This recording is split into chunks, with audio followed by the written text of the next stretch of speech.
Esse é um vídeo da Duda Pimenta, @DudaSalesp. Ela fala sobre experiência de trabalho, sobre experiência de um trabalho muito puxado e como lidar com isso, né? Como que a gente pode lidar com isso. E eu vou tentar também dar uma contextualizada e puxar a sardinha aqui para trazer para os papos de teoria social, para os papos de constituição do sujeito, que eu gosto de puxar aqui no Colunas Tortas. Na noite anterior, eu tinha deitado. Eu tô num processo de despriorizar a minha carreira. Isso começou a acontecer pelo seguinte, tá? Teve um dia que me pegou muito, que foi assim. Na noite anterior, eu tinha deitado, e sabe aquela sensação de, ai, que delicinha de vida, que semana boa? E em coisas mais pessoais, assim, de, ai, consegui arrumar a casa, o meu guarda-roupa que tava cheio de coisa jogada, comprar pote pra cozinha, fiz minha aula de inglês, fui pra academia, umas coisinhas assim, de vida normal, sabe? Consegui comer comidinha caseira todos os dias, manter minha dieta. E aí eu tava super feliz com isso, porque é uma dificuldade muito grande pra mim dar conta desse outro lado da vida. E aí no E é uma dificuldade grande que eu diria para qualquer um que trabalhe 44 horas semanais, que trabalhe 6 dias por semana. E até para trabalhadores informais que acabam tendo que trabalhar quase que todos os dias ou que não necessariamente tem um ciclo de trabalho, né? Tem uma ciclicidade semanal já muito bem regulada.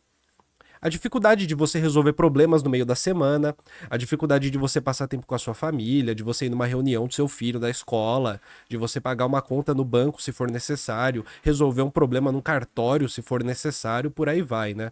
Uma dificuldade que tem a ver com uma alta jornada de trabalho. outro dia, eu recebi um feedback. Não foi bem um feedback, foi mais um questionamento se estava tudo bem, se eu estava precisando de ajuda, com as demandas e kikiki, porque supostamente eu estava produzindo menos, sabe? A pessoa não disse que eu estava produzindo menos, mas deu a entender que ela reparou que eu estava fazendo menos coisa. E isso é puramente culpa minha, tá? Porque eu, quando comecei a trabalhar, trabalho sempre foi minha fuga para outras questões pessoais. Eu não tinha uma outra vida pessoal, vamos dizer assim.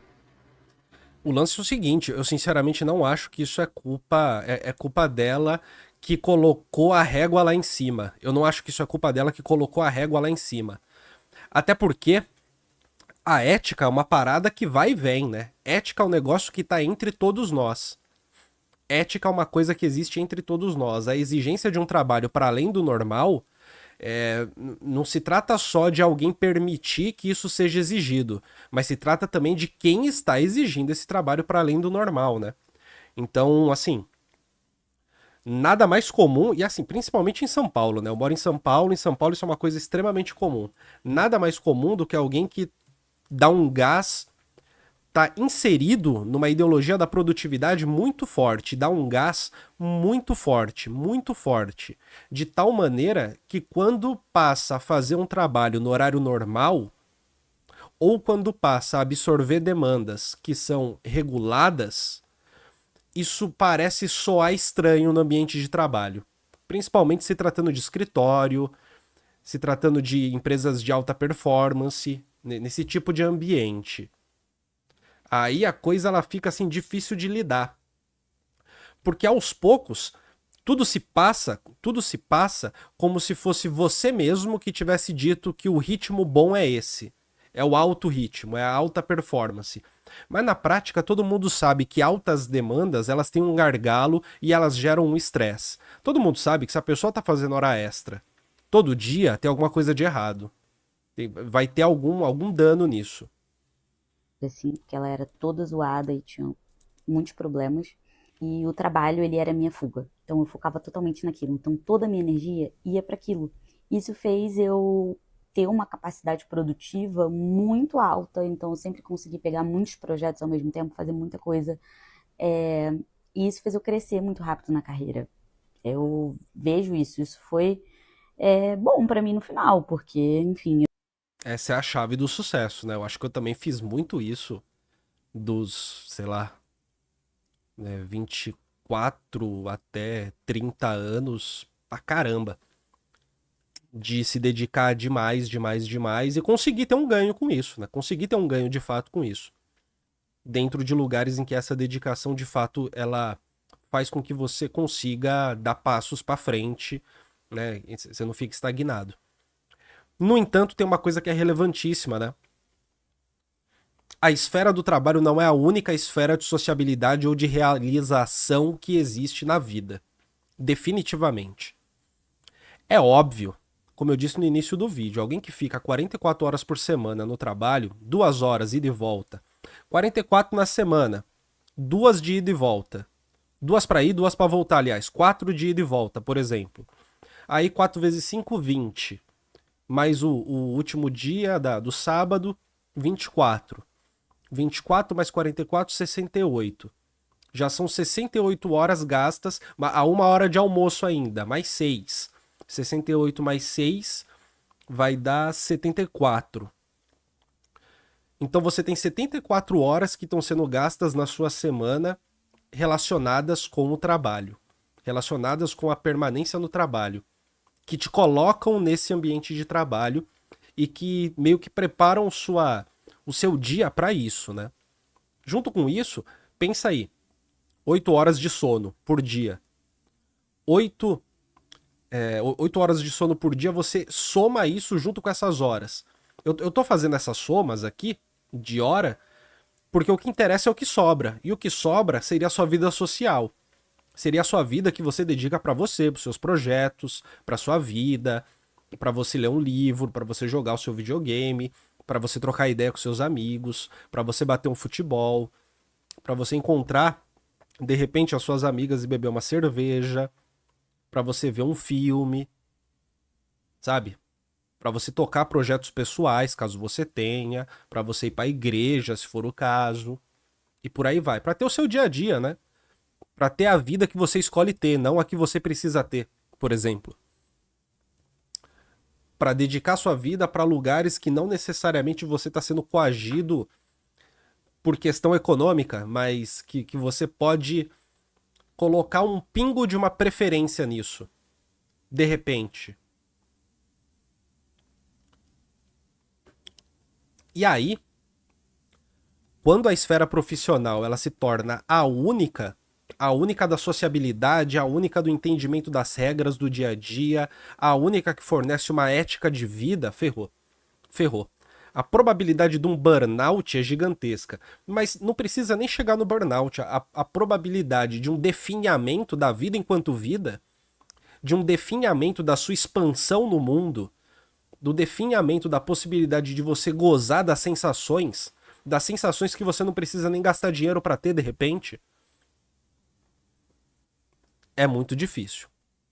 Eu tenho 26 anos, eu sou analista sênior, ganho um bom salário, trabalho em uma boa empresa, por aí vai. Só que agora a Duda, ela tem uma família, né? Eu tenho um cachorro, um marido, ela precisa fazer exercícios porque ela tá ficando mais velha, então o joelho de alguém que trabalha home office há tanto tempo começa a doer mais, as coisas mudam, né? Então eu precisei começar a olhar mais para esse lado da minha vida e foi aí que começou a dar uma bagunça na minha carreira. Acho que esse último ano, os últimos 2 anos foram bem difíceis para mim nesse sentido de tentar equilibrar, porque eu fui reconhecendo que eu não era mais a Duda que dava conta de 1 milhão de coisas e de tudo e conseguia pegar um monte de projeto, um monte de atividade. Eu comecei a bater um monte de... Lembrando que essa caída na real de que a vida é múltipla e que a esfera profissional não é a única que você pode se realizar, também existe um recorte de classe, né? Porque há camadas sociais, socioeconômicas, em que a esfera profissional não é um lugar de realização, nem é reconhecido como tal e nem nunca será. Pelo contrário, a esfera profissional, ela talvez não exista enquanto tal, ela exista somente enquanto a obrigação de trabalho. Porque tá muito distante da possibilidade de você escolher, né? Tá muito distante da especialização, por exemplo. Tá muito distante de um processo de ganho de experiência. Muito ligado a pequenos trabalhos que são sempre trabalhos de mudança rápida, né? Você fica um ano em outro, um ano em outro. Não necessariamente são iguais. Trabalhos de salário mínimo. Bicos que às vezes não chegam ao salário mínimo. Trabalhos que aparecem e não que você vai atrás. Aparecem no sentido de que não tem a ver com aquilo que você estudou pra fazer, tá ligado? Mas tem a ver com a necessidade de trabalhar e o trabalho aparecer. Você vai atrás pra se candidatar, mas não necessariamente escolhe a função do trabalho. Eu acho que para essas camadas falar de uma esfera profissional, uma carreira, uma dedicação à carreira, talvez não seja assim. Talvez não esteja ligado a isso. E talvez justamente nessas o valor social do trabalho seja outro, esteja ligado a outra coisa. E o valor social de manter o emprego, ele também não vale a tanto. E nem tem a ver com uma realização pessoal, por sua vez. Vamos continuar aqui o vídeo da Duda. Neurose, porque eu falava, gente, mas antes eu fazia tudo isso em uma semana e agora eu não consigo. Sem contar, assim, de entender também que a complexidade dos projetos que eu lido é diferente do que eu lidava quando eu era mais júnior, mais pleno. E foi essa bagunça, assim, para eu aceitar que eu não dou conta de tanta coisa quanto antes. Por quê? Porque eu tenho uma vida. E aí eu digo que o erro é meu, porque assim, eu que botei essa régua para as pessoas, sabe? De a Duda entrega isso, é essa quantidade de coisa. Então, Então, eu digo que eu entendo a autocrítica, super entendo, né? Eu entendo isso demais, assim. Entendo no sentido de que, pô, beleza, uma análise que se faz sobre si próprio. Mas existe um outro lado também que olha essa situação e, assim, coloca até o talo de trampo pra você fazer, né? Tem um outro lado. Ele também existe. Ele também existe. O Khalid diz, e isso às vezes vem influenciado pela própria liderança para te explorar. Quando eu trabalhei na Faria Lima, minha chefe me ofereceu hora extra como coping para crise depressiva. O Francisco fala, viver para trabalhar para alguém a vida toda com migalhas do que produz não é muito atrativo. Concordo com os dois. O Alencar fala, tive um ganho e depois um burnout, seguido de uma depressão forte com vontade de dar conta da própria vida. E o lobotomizado fala: alta performance voluntária no trabalho me causou custos emocionais irreversíveis. É pesado demais, sim, de fato. qualquer coisa que destoa, as pessoas vão perceber. Mas enfim, tô nesse processo aí que eu entendi que eu tenho um outro ritmo de trabalho que é diferente de 2 anos atrás, que eu preciso cuidar da minha vida, que não tem como. O meu trabalho tá muito bem, se a minha vida pessoal tá uma merda, ou então minha vida pessoal tá muito bem, o trabalho tá uma merda, e que eu tenho que entender que em alguns momentos as coisas elas vão também dar uma balançada, sabe? Tem momento que a gente vai estar melhor no trabalho do que na vida pessoal. Assim, não tem como escapar também da necessidade de trabalhar. E não é nem só por causa do salário, né? A gente vive numa sociedade em que você, com certeza, tem muita gente que não precisa. Muita gente não, tem uma pequeniníssima parcela de pessoas que não precisam trabalhar, que podem ter uma vida de fruição. E uma grande parcela que precisa trabalhar. No entanto, o elemento do trabalho, o ato do trabalho, ele é constituinte de qualquer sociedade humana. Qualquer sociedade humana, as pessoas trabalham. Em qualquer uma. Em qualquer uma, as pessoas precisam trabalhar. E o trabalho, a esfera do trabalho, ela vai ser constituída por inúmeras relações. E aqui eu tô falando da sociabilidade, né, que se faz no trabalho e de como que ao construir essa sociabilidade você acaba também se construindo dentro da esfera do trabalho. E de que como, quando essa esfera passa a ser a única esfera da vida, a tendência é que a vida seja uma vida pobre, seja uma vida minguada, seja uma vida magra, seja uma vida sem tesão, seja uma vida sem... Eu não diria tesão, seja uma vida sem multiplicidade. Uma vida simples. E aí simples, não tô falando da romantização da simplicidade do campo. Tô dizendo simples no sentido bem negativo da palavra. Uma vida que poderia ser complexa, complexa, variada, múltipla, uma vida de sensações, de tesões, vira uma vida em que usar terno e gravata é a sua roupa até de dormir. Vira uma vida em que falar termos de escritório vira o seu vocabulário do dia a dia. E isso é terrível. Isso evidentemente é terrível. Mas o fato da gente ter que trabalhar, isso não tem como, né? Só que o lance é, há mais coisas para além disso. É possível ter uma vida para além disso. É, por mais difícil que seja, quando a gente trabalha 40, 44 horas por semana, mesmo assim há outros momentos da vida que não são exatamente momentos da esfera do trabalho. E eles também precisam de alguma atenção. O relato que ela está dando aqui é de alguém que foi para além até mesmo dos limites legais, né? Da hora extra, da super dedicação, eu diria até da super identificação com o trabalho, nesse sentido. Pessoal, por aí vai. Mas que não tem como viver nesses extremos, entendeu? E o primeiro passo para fazer isso é dizer não, ser bem honesto com as pessoas e falar, cara, isso aqui eu não consigo essa semana.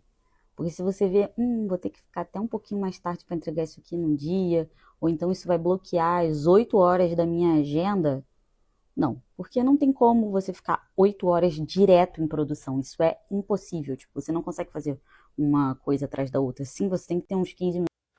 Nada mais ingênuo do que achar que 8 horas de trabalho são 8 horas seguidas de trabalho, né? É assim, é evidente que 8 horas de trabalho é 8 horas de entrega do seu corpo pro empregador.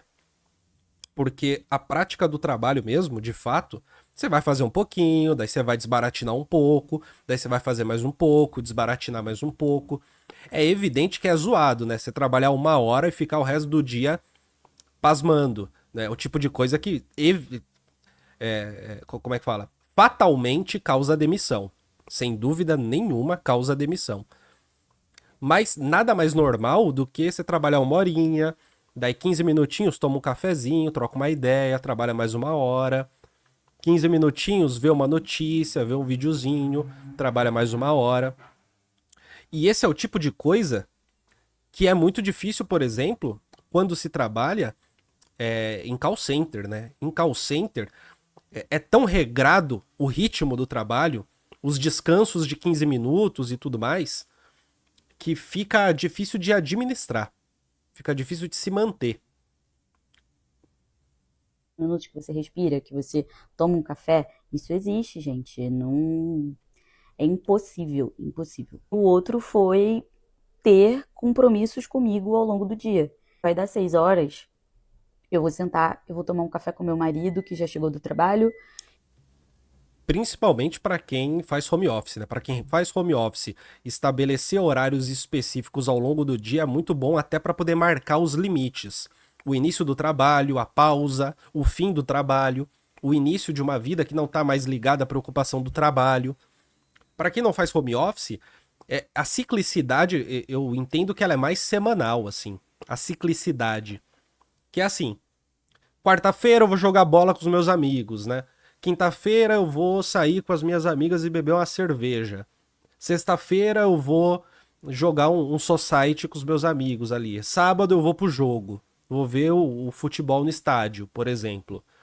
Essa marcação semanal, ela também ajuda ajuda para que a vida vivida não seja um fluxo contínuo de trabalho, mas que o trabalho seja uma parte de uma vida cíclica que está para além dele. Embora, e aí muitos autores vão falar sobre isso, né? Inclusive Michel Foucault. E esse da ciclicidade do trabalho que eu tô falando vem muito de Guy Debord. Embora os momentos de descanso, de lazer numa sociedade capitalista muitas vezes estão ligados à sua necessidade de recarregar as pilhas para voltar para o trabalho na segunda-feira. Então, assim, esse olhar também é super necessário. Vou fazer um lanche com ele, vou ver um vídeo no YouTube e é isso aí. Ter esses compromissos com a gente ajuda muito a dar esse equilíbrio no dia, principalmente quem trabalha home office, tá? Então, Isso a aí. gente que trabalha home office, acaba que a casa vira nosso trabalho, então as coisas elas começam a bagunçar muito mais. Ai, gente, é isso. Eu tô aprendendo ainda também, porque, assim, a minha carreira, ela é, assim, uma parte importante da minha vida, porque foi com o meu trabalho que eu consegui conquistar várias coisas no âmbito pessoal. Porque a gente tem que ter conforto na vida, né? Não é porque a gente é de esquerda que a gente não quer ter uma cama gostosa, né? Ter uma casa bonita, melhor, ter uma televisão foda, né? Ter uma geladeira cheia de produtos que são de alta qualidade, né? Se tem uma ideologia do coitadismo que meio que parece que as coisas são luxo. Cara, não é luxo, assim. A geladeira com coisas muito boas não é luxo. A geladeira é que essas coisas são tão distantes do consumo na medida em que é necessário o dinheiro para comprá-las, que faz parecer que é luxo. E cria uma identidade que é difícil de se descolar, às vezes. Uma identidade que faz parecer que o humilde é pobre. E que a pobreza é um mérito. Quando a pobreza, na verdade, é uma agressão, é uma violência.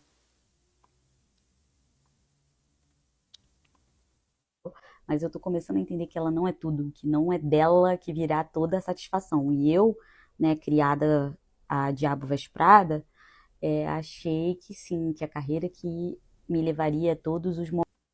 E eu acho que assim, para qualquer filho de operário, classe trabalhadora, tipo assim, o que hoje seria a classe C, classe D, sei lá, classe B até, de fato, a carreira, o mundo do trabalho é um mundo extremamente importante porque é aquilo que permite que você, primeiro, não caia pra miséria, segundo, que consiga ter uma vida um pouco melhor ou pelo menos manter a vida digna que se tem. Para camadas que são mais baixas e que não conseguem ter as oportunidades para alcançar trabalhos que vão permitir uma dignidade. Dignidade no sentido, novamente, né? A geladeira cheia, a cama gostosa para dormir, uma moradia decente e por aí vai. Que é essa que a gente pode ter acesso a partir do salário, né? Outras coisas podem ser ditas, serviços públicos de qualidade e por aí transporte de qualidade. Só que isso, o salário somente não é o que dá conta, né? Aí a gente vai para outros lugares, para outros temas. Mas enfim, novamente eu digo, né? Talvez para algumas camadas não necessariamente o mundo do trabalho seja um mundo ideal que te coloca de maneira digna na vida, ou que traz alguma realização, ou que é o principal e por aí vai. Muito pela falta de oportunidade, muito pela falta de perspectiva. Momentos de felicidade do mundo, a todas as viagens possíveis, a todos os projetos incríveis. Mas não, tem muitos projetos incríveis na minha vida pessoal também, que tá batendo no microfone, que não dependem só da minha carreira. Eu tô num processo. É isso aí, minha gente. Muito legal, né? Duda Pimenta, Duda Salesp, Salesp, Duda Salesp. Muito bom o perfil dela, muito legal. Vídeo muito legal, né? Esse vídeo foi muito legal. Depois deem uma olhadinha que é muito maneiro, tá? Deixa seu like nesse vídeo, se inscreve no canal se não for inscrito e compartilha nos seus grupos de zap, já me ajuda muito. Seja membro do Colunas Tortas.